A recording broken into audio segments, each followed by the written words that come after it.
Lebanon और Israel के बीच एक बार फिर से हमले शुरू हो गए हैं। लेबनान पर इजराइल ने भीषण हमला किया। लेबनान के स्वास्थ्य मंत्रालय के मुताबिक इजराइल द्वारा किए गए ताजा हवाई हमले में करीब 6 लोगों की जान चली गई, जिनमें 3 पैरामेडिक शामिल थे। ये हमला दक्षिणी लेबनान के हारूफ कस्बे में स्थित एक सिविल डिफेंस सेंटर पर किया गया।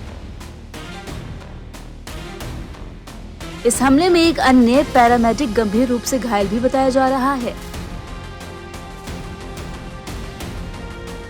इसी बीच अमेरिका ने दावा किया कि इजराइल और लेबनान 45 दिनों के मौजूदा युद्ध विराम को आगे बढ़ाने पर सहमत हो गए। ये घोषणा वाशिंगटन डीसी में दोनों देशों के प्रतिनिधियों के बीच 2 दिनों तक चली वार्ता के बाद की गई। उधर लेबनान के स्वास्थ्य मंत्रालय का कहना है कि हारूफ कस्बे में हुए इस हमले का सीधा निशाना राहत और बचाव कार्यों में जुटे पैरामेडिक्स थे। मंत्रालय ने इजराइल पर नागरिकों और मेडिकल कर्मियों को जानबूझकर निशाना बनाने का आरोप भी लगाया। हालांकि इजरायली सेना ने इन आरोपों को खारिज करते हुए कहा उसके हमलों का उद्देश्य केवल हिजबुल्लाह के लड़ाके और उनके ठिकाने थे। वहीं मीडिया रिपोर्ट्स के मुताबिक अमेरिका की तरफ से ये जानकारी दी गई कि इजराइल और लेबनान युद्ध विराम को आगे बढ़ाने पर सहमत हो गए। उन्होंने कहा कि अमेरिका को उम्मीद है कि ये प्रक्रिया दोनों देशों के बीच स्थायी शांति और सीमा सुरक्षा सुनिश्चित करने की दिशा में अहम कदम साबित होगा। बताते चले कि अमेरिकी राष्ट्रपति डोनाल्ड ट्रंप ने 16 अप्रैल को युद्ध विराम लागू होने की घोषणा की थी। इसके बावजूद दक्षिणी लेबनान सीमा पर इजराइल और हिजबुल्लाह के बीच लगातार गोलीबारी जारी रही।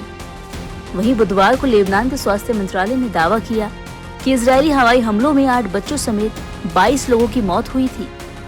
आपको ये भी जानकारी दे दें कि हाल के दिनों में इजराइल ने दक्षिणी लेबनान में अपने हवाई और तोपखाने हमलों को और तेज कर दिया था। वहीं इजराइल का कहना है कि वो दक्षिणी सीमा पर एक बफर जोन बनाना चाहता है ताकि भविष्य में हिजबुल्लाह के हमलों को रोका जा सके।